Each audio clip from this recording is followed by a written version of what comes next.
just say, wow. That was a wow. That was a wow. And right from the start, that presumably wasn't the script. Yeah, when he missed a break, I was thinking, why? Maybe I shouldn't have brought him. Maybe he's getting tired, or I was thinking all these things were going through my mind.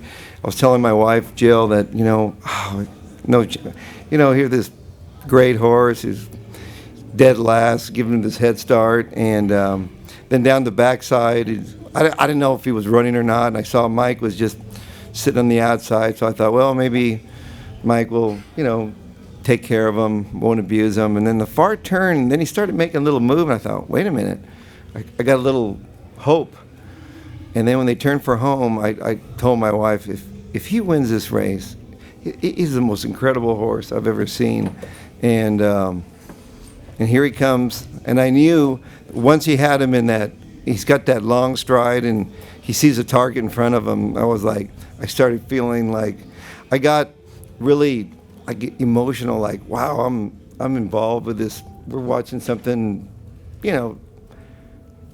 like I said, it was like watching a movie, Seabiscuit or something like that. It was like a Hollywood type finish, and it's incredible that this horse, he came here, and it's a long ship, all week long. I could tell the long from the barn. So I told Mike, I don't know if he'll be like a super A game, but he's the last couple of days he's been really training well, so he'll be fresh. So I'm just glad that I have a great team.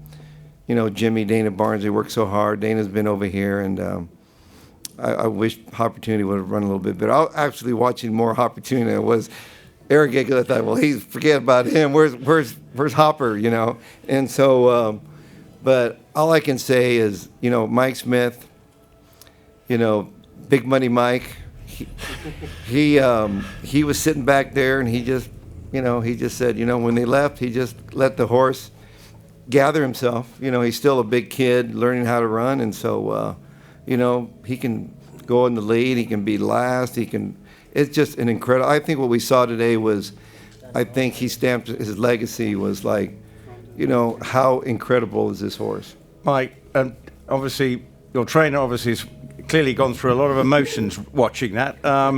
What was going through your mind? Were you calmer than your trainer appears to have been in the early stages of the race? I had to be. I had no choice, to be honest with you. Once we got away like that and got squeezed, leaving there, I had no choice but to just sit there, let him collect himself, let him gather himself, and then see where we're at down the backside. I rode a great mare, Zenyatta, that used to come from way back there, and it took her a little while before she'd get going, and so I had so much confidence in him. Once I got to the backside and he leveled off, I just moved a little, and he jumped at him, and when he did that, I thought, we're still here, and we weren't far off him, and we got this long stretch. I actually kind of geared him down a little bit again, just because I didn't want to get running and hit the front of the quarter pole and then have him just, looking around and made such a big middle move. And then when I called on him heading for home, man, he just took off, and it was just incredible. I mean, just incredible. Is that his performance of a lifetime so far, given the sort of whole way the race went and everything? I won the Breeders' Cup Classic on Zenyatta, and people say that was the greatest race. I think this race just topped it. Bob, have you ever got? I mean, you've won so many races and been emotional races when there's a lot at stake. But given what you've just said, was that perhaps in all your career as sort of the biggest roller coaster you've been on in just over 2 minutes? Yeah, that was very emotional for me, because I went from just like I couldn't believe it. We came all this way for this. How could he break so poorly? And it was like I was like the rest of I heard the whole crowd, like you could hear the heavy sigh, like even the announcer said he is dead last or whatever, and I'm thinking like, wow, I'm like what is this? I says, there's no way, if there is no chance he can win. This is not Hollywood. This is not a script where he comes running at the end. So, and when he made that turn for home, when he all of a sudden he started coming down with that long, he's got that tremendous long stride, and he was just gobbling up the ground, And I was just thinking, this is no way. What I'm seeing, I was like everybody else. I was watching this unfold before me, thinking, where's this horse come from? I mean, he just shows us something, spectacular every time he runs. But it was just, it's an unbelievable feeling, but of great satisfaction, because I sort of felt a little guilty bringing him here but I want him to, he didn't get to go through the classic, so he doesn't have American Pharaoh was touched millions of hearts, win the Triple Crown, a great horse, and then I have this other great horse, so now, he has to establish himself, and I think today, we all knew he was this great horse, but he hadn't had a lot of, his racing, he's been very lucky, but I think today, I mean, if anybody wasn't super impressed with that, I mean, they just don't like horse racing. Quite emotional, aren't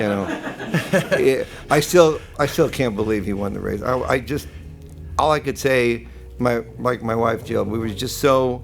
How did that happen? How did he pull it off? I mean, that was a good horse. There were good horses in there. I mean, I knew this was going to be his toughest challenge.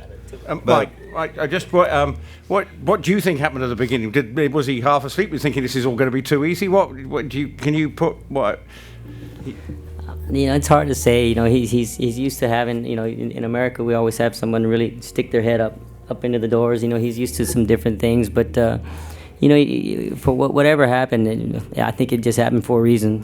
It made this race, and it made him much more impressive than if he would have broken light second. I mean, can you imagine? I mean, what he did after all that.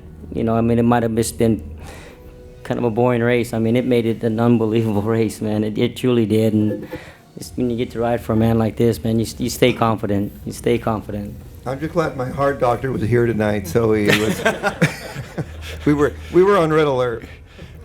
So, presuming that will a horse now have a little bit of a easy time for a bit, and then back to try and win the Breeders' Cup, presumably at the end of the year again?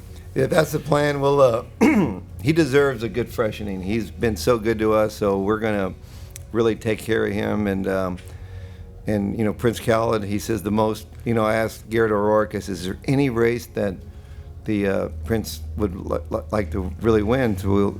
And he says the Breeders' Cup Classic. He likes, for American Stallion, whatever. So we'll just sit with Garrett and the Prince, and we'll just freshen him up. And I want to make sure, we'll just back up. Well, Breeders' Cup Classic, and just back it up.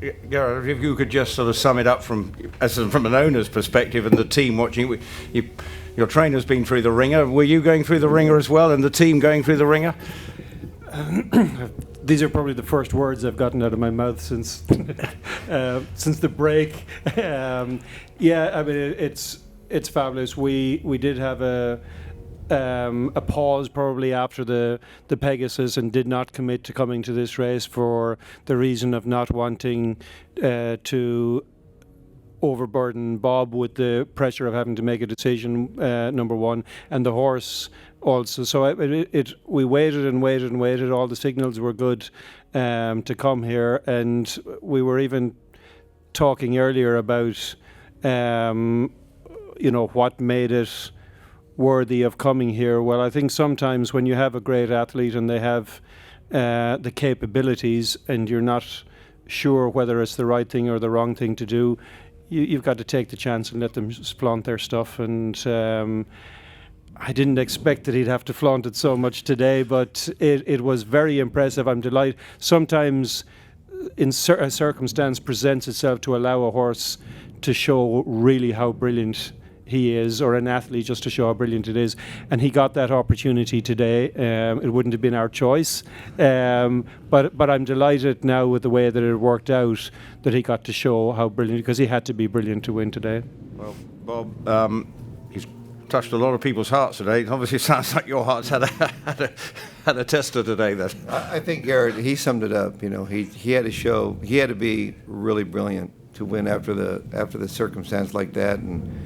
But it was, I think it's one of those, watching racing. I've been here, and like watching Zenyatta, when Zenyatta won the Breeders' Cup, I had a horse in the race and I got beat, and I was so excited that I was there to witness it and to be part of that. Everybody left that day so happy, feeling good about our sport.